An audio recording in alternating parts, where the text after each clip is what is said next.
有冇試過交易時好暴躁？情緒化嘅交易嘅往往都係輸錢嘅原因。你望住個熒幕咧，總係會手痕啊、心痕啊，想做一啲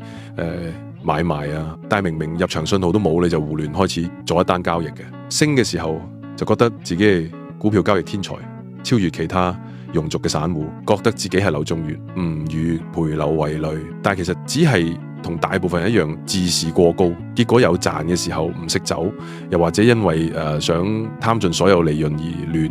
咁 stronghold， 結果呢就係輸錢。但係最奇冧怪嘅就係你輸錢嗰陣，又會俾好多藉口自己，好多無謂嘅信念，覺得最後都係升翻，但係最終都係損手爛腳，跟住落嚟成日心情都好差，好暴躁，因為你接受唔到失敗，接受唔到自己係錯。但係你想停止情緒化交易，想提高勝率啊，其實好簡單，建立交易系統，寫低你嘅交易日記，堅持每次交易時都打開嚟睇一睇，你會發現自己可能唔會再做咁多無效嘅操作。相信我，最終就會邁向勝利嘅。如果你想更深入學習股票同提升個人思維，記得 like 同 subscribe 按埋個鐘仔。我係 New Type 員阿龍。